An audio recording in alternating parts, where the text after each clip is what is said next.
Thank you and welcome. Donc, merci de prendre part à notre enquête basée sur les soft skills. Donc, enquête que nous réalisons dans le cadre de notre master management RH et social à l'INSEC Paris. Donc, nous avons décidé, donc moi et mon groupe, de vous faire cette vidéo pour vous partager donc, les différentes expériences en termes de soft skills sur le terrain, afin que vous puissiez avoir visualiser mieux ce que nous vous avons dit dans les différents supports écrits que vous avez pu voir. Donc, je m'appelle Malik Kabara et le soft skills dont je vais vous parler aujourd'hui, c'est la communication. En effet, la communication est un levier très très important en entreprise, car il suffit des fois qu'un collègue ou un employeur vous demande d'effectuer une tâche, vous n'avez pas compris la tâche derrière. Et on sait que des fois, quand on est nouveau dans une boîte, on n'ose pas trop demander, on a peur justement de l'image qu'on pourrait renvoyer en posant certaines questions qui pour nous paraissent bêtes alors qu'elles ne sont pas du tout bêtes et qu'elles sont vraiment essentielles. Et donc voilà, donc des fois on tombe dans l'interprétation, on fait quelque chose alors c'est pas du tout ce qu'on nous a demandé, on est à côté de la plaque. Des fois on peut également nous passer un message à passer à un autre collègue, sauf que des fois on peut l'oublier, on peut le passer ce fameux message différemment. Enfin bref, la communication est vraiment centrale dans l'entreprise. Elle permet de fluidifier la circulation d'informations, d'effectuer le travail qui nous est demandé. Également, en termes de relations humaines, la communication est centrale car dans une entreprise où nous sommes plusieurs individus avec chacun sa personnalité et il faut s'adapter à chaque personne. Donc, on ne va pas communiquer de la même manière d'une personne à une autre. Donc voilà, donc la communication est vraiment un levier très important en termes de soft skills, donc en entreprise et qui est également recherché par les recruteurs et les employeurs. Donc voilà, maintenant je vais laisser la place à ma collègue. Merci Malek. Quant à moi, je voudrais parler d'une expérience pendant ma première année d'alternance en DUT Gestion des entreprises et des administrations.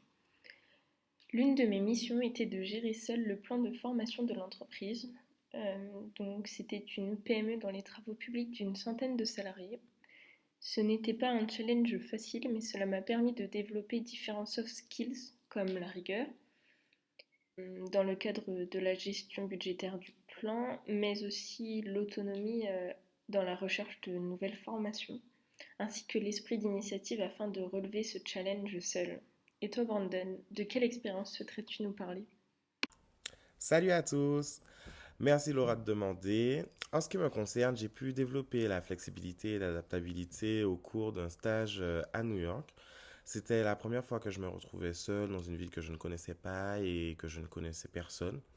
J'ai donc dû vite m'adapter aux coutumes, au mode de vie et également à la langue que je ne maîtrisais pas très bien. J'ai dû également faire preuve d'adaptabilité au travail puisqu'il a fallu que je m'intègre très vite aux autres, aux groupes, aux missions en cours et que je gère des imprévus comme des coupures budgétaires. Enfin, j'ai expérimenté la flexibilité puisqu'aux États-Unis, on compte pas les heures. Du coup, je travaillais 7 jours sur 7 parfois et plus de 100 heures par semaine. Et toi, Maëlys, qu'est-ce qu'il a-tu développé? Bonjour à tous, je m'appelle Maëlys et je vais vous raconter mon expérience soft skills. Donc, actuellement, je suis chargée de relations sociales au sein d'une entreprise de sécurité privée. Et au début de cette situation, nous sommes deux dans le service, ma tutrice et moi-même.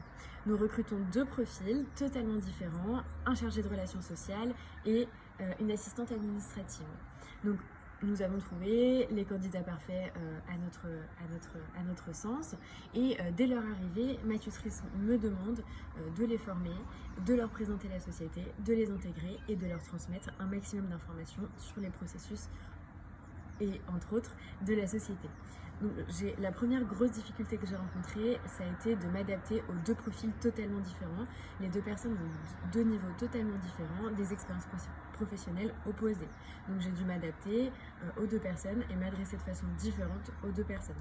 La deuxième difficulté est que avec une des deux personnes, j'ai dû faire preuve de reformulation, car cette personne était junior, c'était sa première expérience professionnelle, et donc j'avais besoin de reformuler toutes mes demandes afin qu'elle comprenne, afin que je comprenne, qu'elle comprenne exactement les missions qu'elle avait à effectuer. Donc voilà, pour cette expérience soft skills, j'ai dû mobiliser donc mon adaptabilité, ma reformulation et potentiellement l'écoute, être à l'écoute de ces deux personnes. Et toi, Diara, quelle expérience pourrais-tu nous raconter au sujet des soft skills? Hello tout le monde, moi c'est Diara. Je viens aujourd'hui vous parler d'une compétence comportementale acquise lors de ma dernière mission au défenseur des droits, qui est l'adaptabilité. Cette compétence m'a permis de pouvoir réagir, de pouvoir m'adapter aux différents contexte, d'adapter mon discours aussi et de pouvoir répondre de la meilleure manière. Et toi, Mariam, quelle expérience pourras-tu nous raconter? Hello les amis, j'espère que vous allez bien ainsi que tous vos proches. Je suis très heureuse de me retrouver devant vous ce soir afin de partager avec vous mon expérience soft skills. Il faut savoir qu'avant d'avoir intégré le master à l'INSEC, j'ai été infirmière pendant de nombreuses années et c'est au cours de ces années-là que j'ai développé de nombreuses qualités liées aux soft skills qui me sont utiles jusqu'aujourd'hui. Aujourd'hui, je vais vous parler plus particulièrement de l'empathie. En tant qu'infirmière, j'ai été confrontée à des patients qui étaient très mal psychologiquement, des patients qui souffraient, et c'est cette qualité-là qui m'a permise de me mettre à leur place, de comprendre leurs émotions, de les rassurer et de leur apporter mon soutien, que ce soit eux ou à leurs proches. Voilà pourquoi je la partage avec vous, j'espère qu'elle vous servira. Je vous dis à bientôt, je vous laisse avec Adrien, au revoir. Bonjour à tous, moi du coup c'est Adrien, donc je suis camarade des diverses personnes que vous avez entendu parler précédemment au sujet des soft skills. Alors aujourd'hui c'est simple, les soft skills c'est quelque chose de primordial dans votre réussite professionnelle. Je vais vous parler de 3 soft skills qui sont pour moi mais vraiment très importants. C'est l'écoute active, l'analyse et l'adaptation.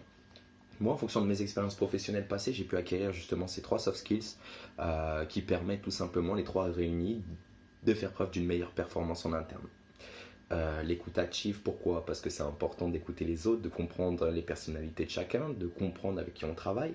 Ensuite, l'analyse. L'analyse aussi, c'est important parce que ça permet de cerner aussi l'environnement de travail. Et enfin, quand on a cerné donc les personnes, la hiérarchie, la culture d'entreprise et l'environnement de travail, on s'adapte.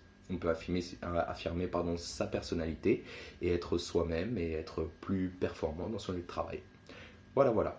C'était les 3 soft skills donc, que je vous ai énoncés. Je vous souhaite sincèrement une très bonne journée. J'espère que cette vidéo vous a plu et surtout qu'elle vous a appris des trucs parce que c'est le plus important. Et en tout cas, on reste disponible en cas de questions supplémentaires ou quoi que ce soit. Voilà.